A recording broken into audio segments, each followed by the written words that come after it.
직장에서 일하시다가 피곤하고 졸릴 때 한 병 마시는 거 있죠.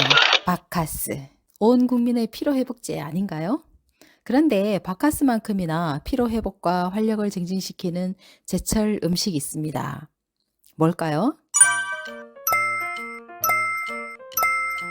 3년 만에 굴이 풍년이라고 합니다. 안 그래도 유럽의 외국인들이 우리나라에 와서 깜짝 놀라는 것 중에 하나가 굴 가격이 엄청 저렴하다는 것인데요. 올해는 풍년까지 들었으니 굴 부자 되었습니다. 그런데 국내 가격도 떨어지고 최대 수출국인 일본의 엔화 가치가 하락하면서 수출길까지 막혀서 어민들은 울상이라는 뉴스를 보니 안타깝네요. 굴은 겨울철인 지금이 제철이며 영양도 풍부하니 많이 먹으면 좋겠습니다. 김장할 때도 새우젓은 거의 필수적으로 들어가지만 굴은 지극히 선택적으로 사용하기 때문에 새우젓에 밀려서 굴 가격이 많이 하락했네요. 제철 맞은 굴을 저렴하게 먹을 수 있는 좋은 기회가 왔습니다. 그래서 굴의 좋은 점과 주의할 점에 대해서 알아봤습니다. 굴은 세 가지 종류가 있는데요. 첫째는 석화라고 불리는 껍데기가 다 있는 것입니다. 바위에 붙어 있는 모습이 꽃이 핀 것처럼 보인다고 해서 돌석, 꽃화를 써서 석화라고 합니다. 이것은 주로 쪄서 먹게 되는데 짭조름하게 소금 간이 되어 있어서 아주 맛있답니다. 두 번째는 한 면의 껍데기만 제거한 하프쉘인데요. 주로 뷔페에서 많이 볼 수 있고 칼로 싹 돌려서 고추장 팍 찍어가지고 후루룩 먹는 맛이 일품이죠. 마지막 세 번째는 껍데기를 모두 제거한 알맹이 굴입니다. 가정에서 요리할 때 쓰는 굴은 대부분 이 알맹이 굴이죠. 굴은 우리 인간이 섭취해야 할 영양소를 두루 갖춘 완전 식품에 가깝다고 할 수 있습니다. 특히 추운 겨울이 되면 면역력이 떨어지는데 면역력 증진에 필요한 영양소를 많이 가지고 있어요. 굴은 한의학에서도 모려라는 약명을 가지고 있을 만큼 여러 가지 효능을 가지고 있고 동의보감에서는 바다에서 나는 식료품 가운데 가장 으뜸이다라고 적혀 있다고 하니 옛날부터 인정한 귀한 보양식입니다. 뼈를 튼튼하게 해주는 것도 굴의 효능 중 하나인데요. 칼슘이 풍부하고 비타민 D와 마그네슘도 풍부하기 때문에 골다공증 예방에도 좋고 성장기 아이들에게도 좋겠죠. 또 열을 내려주니 갱년기를 겪고 있는 중년 여성에게는 더없이 좋은 식품이라고 할 수 있겠습니다. 두 번째는 높은 아연 함량으로 면역력에 많은 도움을 줄 수 있어요. 정상적인 면역 기능에 필수적인 아연은 감기를 예방하거나 증상을 완화시켜 주는데 아주 좋습니다. 우리 몸을 건강하게 유지하는 데 필수적인 아연은 우리 몸에 들어온 유해 세균에 대항할 수 있는 면역 체계를 도와주고 감기를 유발하는 리노바이러스 증식을 예방하고 코와 목의 점막에 자리 잡는 걸 막아주는 역할을 한다고 해요. 우리 국민의 평균적인 아연 섭취량은 부족한 것으로 평가되고 있기에 소량만으로도 상당한 보충 효과를 제공할 수 있는 굴, 고등어의 32배나 된다고 하니 대단하죠? 또 굴은 기력 및 피로 회복에 아주 효과적입니다. 기력이 떨어졌다 싶으면 굴국이나 굴밥 한 그릇 하고 나면 왠지 기운이 솟는 느낌입니다.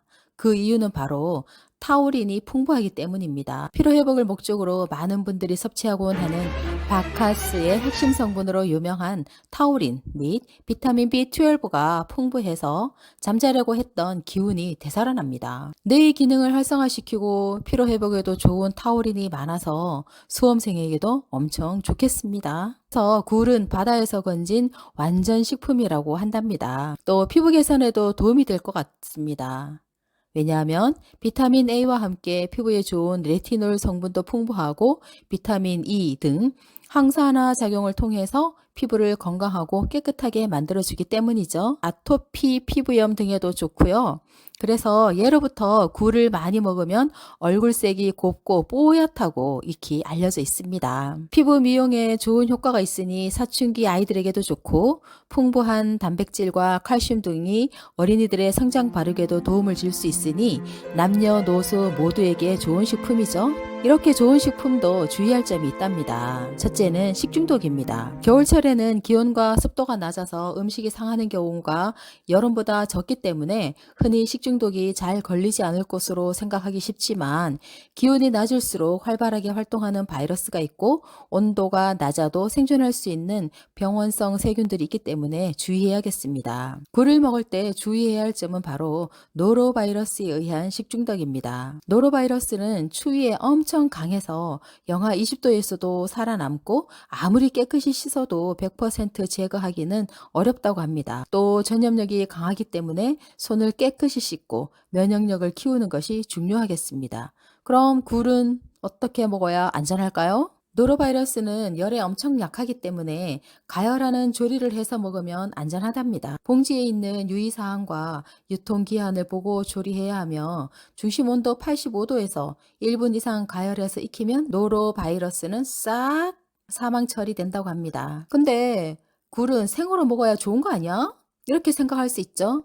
하지만 굴에 있는 단백질, 무기질은 익혀도 파괴가 안 되고 오히려 소화 흡수가 잘 되는 장점이 있으니 조금이라도 의심이 간다 싶을 때는 익혀서 먹는 것이 안전하겠죠?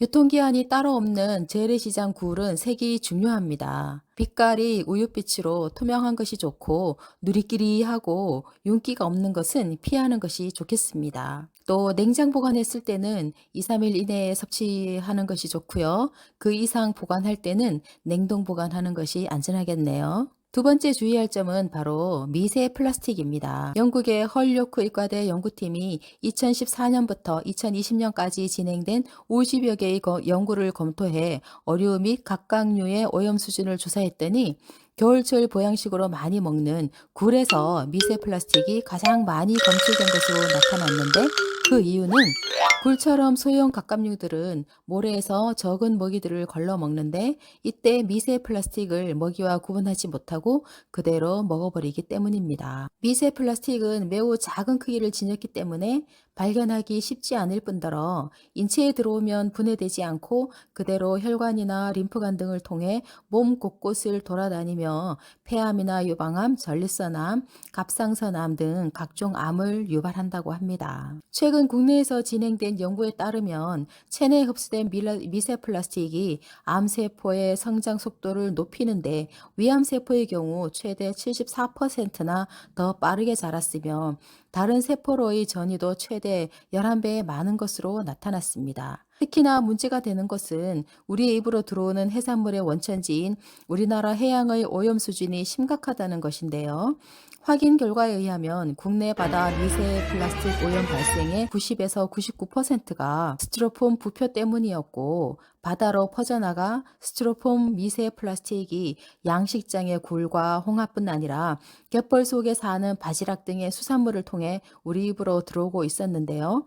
현재로서는 바닷속에서 광범위하게 떠다니는 미세 플라스틱을 막아줄 대처 방안이 쉽지 않기 때문에 소비자 스스로가 조심하는 수밖에 없습니다. 미세 플라스틱은 주로 해양 생물의 소화기에 축적되기 때문에 요리하기 전에 충분한 해감 과정을 거치고 되도록 내장은 제거하고 먹는 것이 가장 좋습니다.